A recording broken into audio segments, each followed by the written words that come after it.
Ouais, c'est à la fin de l'intervention de... On est très content de porter cette innovation et aujourd'hui qu'elle a pu être lauréat, on est vraiment satisfait. À la base SMC2, on est vraiment spécialisé sur tout ce qui est infrastructure sportive. En fait, on a développé carrément une application qui permet de réserver un créneau dans une salle Fit Arena. Je reçois un QR code, je partage à mes amis cette séance de sport et donc quand je vais arriver dans la salle va se configurer dans le sport que j'ai réservé.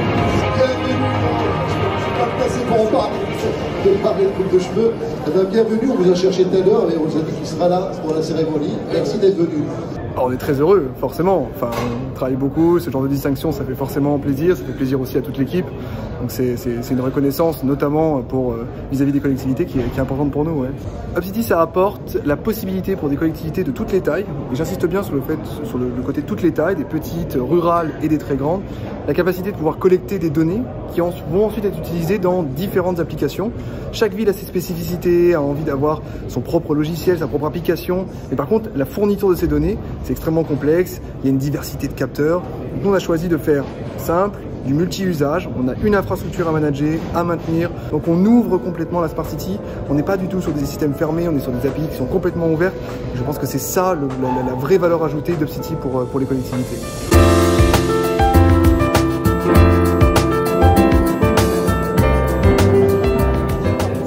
On œuvre aujourd'hui chez Cité Connect pour la simplification des usages numériques et pour l'accessibilité du concept finalement de territoire connecté.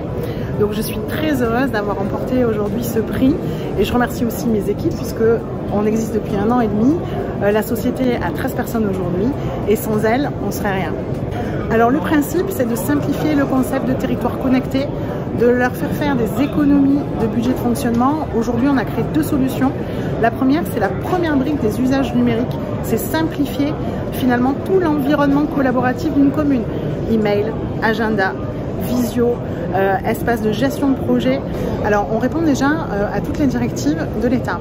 Cybersécurité, souveraineté des données, économie du budget de fonctionnement et gain de temps, gain de travail, effectivement, parce qu'on est sur une plateforme d'outils collaboratifs. Donc, au-delà d'être les spécialistes français de cette thématique-là, on a proposé depuis 2020 une innovation. Et bon, on est ravis de pouvoir être lauréat de ce prix parce qu'on avait à cœur de montrer nos innovations, notamment l'Observatoire des ondes. Donc on pense que via le salon Innopolis, c'est le meilleur moyen pour avoir de la visibilité et on remercie donc le salon pour ça. Alors XM, on est le leader français du contrôle de l'exposition électromagnétique. Donc on propose diverses solutions, mais particulièrement cette innovation que représente l'Observatoire des ondes pour accompagner les collectivités territoriales dans le déploiement du numérique avec une logique de transparence auprès des citoyens et de sobriété numérique. Donc avec cette fameuse plateforme qui permet à tous les citoyens de consulter l'évolution de l'exposition électromagnétique au fur et à mesure du déploiement des infrastructures numériques. Alors depuis la fin des années 90, avec les premiers déploiements notamment de la 2G à l'époque, c'est rentré vraiment dans le débat sociétal et aujourd'hui avec l'accélération du déploiement des infranumériques, en premier lieu la 5G, évidemment ça devient un vrai sujet de société.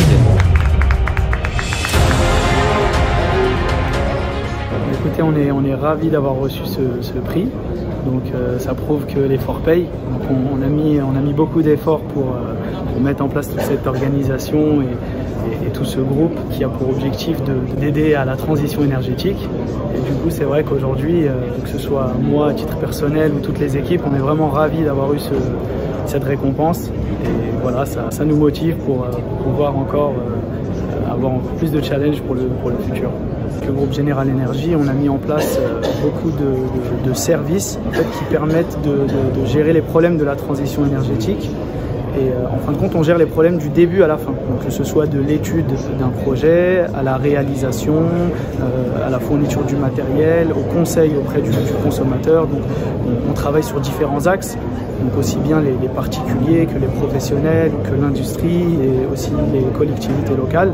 La société IHS Eco, filiale partenaire du groupe General Energy, on est spécialisé dans la rénovation énergétique des bâtiments. On offre une solution globale, intégrée, de bout en bout, de A à Z. C'est-à-dire qu'on fait, par le biais de nos partenaires, bureaux d'études, on réalise une audit énergétique qui va nous permettre d'estimer à l'instant T l'état des lieux du bâtiment, ensuite de prévoir plusieurs scénarios qui vont réaliser des économies d'énergie, les proposer à nos clients. Une fois le choix du scénario réalisé, on réalise des travaux et à la fin des travaux, c'est ça le plus important aussi, toutes nos installations, toutes nos réalisations sont contrôlées par des organismes COFRAC indépendants. C'est un enjeu important parce qu'avec tout ce qu'on voit aujourd'hui, l'évolution des prix des énergies, etc., en moyenne, sur tout ce qui est maison individuelle, on a réalisé pour tous les clients qu'on a installés sur 2022, en moyenne une économie d'énergie qui va de 60 à 70%, voilà, sur leur facture à la fin de l'année. Vous savez, quand vous avez une idée, vous la poussez à bout et que vous avez une reconnaissance avec un prix, vous dites que vous n'êtes pas si bête que ça finalement et ça vous motive pour la suite.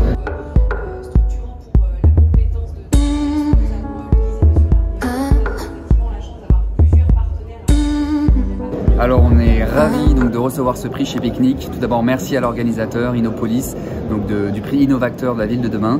C'est un prix pour toute l'équipe, pour le travail qu'on fait tous ensemble avec les pique-niqueurs depuis maintenant 4 ans en pleine croissance. Donc merci beaucoup, ça récompense le travail qu'on fait pour les collectivités, l'aménagement du territoire temporairement, la Smart City, la ville de demain et avec nos dynamiques RSE pour donc simplifier la vie des utilisateurs.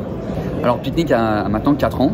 Donc on a commencé dans un garage avec 3 amis d'enfance et donc on construit des expériences de proximité. Donc on permet aux collectivités d'aller à la rencontre de leurs concitoyens sur l'espace public en limitant la logistique, toutes les galères qui vont aller avec, le raccordement électrique, le poids lourd, le grutage, etc.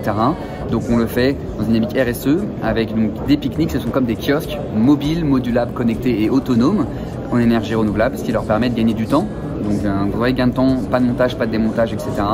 Des économies d'échelle budgétaires, parce que monsieur et madame tout le monde qui a un permis B peut déplacer sa caravane, ça c'est très intéressant, et donc limiter la pollution visuelle, sonore et atmosphérique durant ces opérations pour aller donc, faire des mairies mobiles, des offices de tourisme hors les murs, la promotion du territoire, information et sensibilisation aux concitoyens. C'est Picnic, retrouvez-nous sur www.picnic-caravane.fr.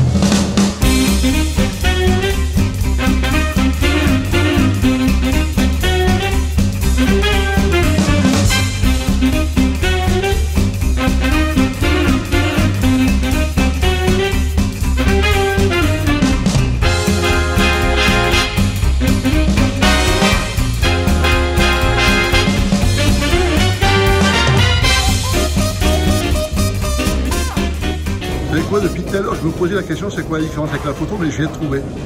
Ce sont les lunettes. Effectivement. Pour les photos, des fois, je les enlève. Mais là, je me suis dit, je fais plus vrai, je les garde. Est-ce qu'on peut en profiter pour pouvoir raconter une petite blague? Alors là, faudrait que j'en improvise une. Là, vraiment, j'ai pas d'inspiration. Déjà que je suis pas un bon orateur, mais en plus, là, vous me demandez une blague en plein discours, c'est compliqué.